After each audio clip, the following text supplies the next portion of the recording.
పార్వతీపురం మన్యం జిల్లా గుమ్మలక్ష్మీపురం మండల కేంద్రం వారపు సంతలో జేసీసీ సూపరింటెండెంట్ సాంబశివరావు గిరిజన ఉత్పత్తులపై అవగాహన సదస్సు నిర్వహించారు. ఆయన మాట్లాడుతూ గిరిజన రైతులు స్వీకరించిన చిన్న తరహా అటవీ ఉత్పత్తులకు 2024 నుంచి 25 సంవత్సరానికి గాను కొనుగోలు ధరలను గిరిజన సహకార సంస్థ చైర్మన్ మరియు మేనేజింగ్ డైరెక్టర్ వారు ఈ విధంగా నిర్ణయించారని తెలిపారు.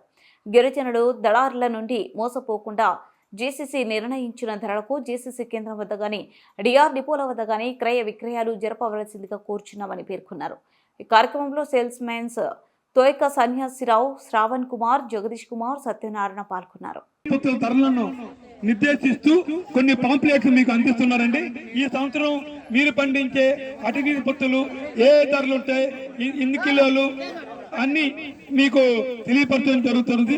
మీ యొక్క పంటను దళారులకు అమ్మకుండా సేల్స్ మెన్లు కానీ మా డిపో పరిధిలో కానీ 24-25 సంవత్సరాలకు గాను ఈ యొక్క అటవీ ఉత్పత్తుల మద్దతు ధరను ప్రకటించారండి. ఈ యొక్క మద్దతు ధర ప్రకారంగా మీకు పాంప్లెట్స్ ఇవ్వడం జరుగుతుంది. మీ డిపోలో కానీ పరిధిలో కానీ అన్ని అటవీ ఉత్పత్తులు ఈ యొక్క ధరలకే కొంటారు.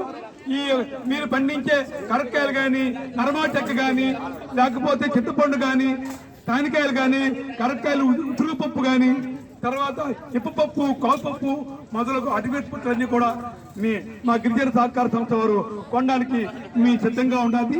ఇది 50 సంవత్సరాలు బట్టి మీ సేవలో గిరిజన సహకార సంస్థ ఉండాలి కనుక మా యొక్క సేవలను మీరు ఉపయోగించుకోండి. ఈ సంస్థ అభివృద్ధికి మీ యొక్క తోడ్పాటు మాకు అందజేయాలని మరీ కోరుతున్నాం. ఎందుకంటే ఈ సంస్థ ఉన్నది మీ గురించి. ఈ సంస్థలో ఉండే ఉద్యోగులందరూ కూడా 195 మంది మన ట్రైబల్సే ఉన్నారు. మీరు అభివృద్ధి చెందుతూ ఈ యొక్క సంస్థ అభివృద్ధి చెందడానికి తోడ్పడాలని మరీ కోరుకుంటున్నాం. మీ యొక్క ఆశీస్సులు మాకు సంస్థకి ఉండాలని కోరుకుంటున్నాం. Thank you.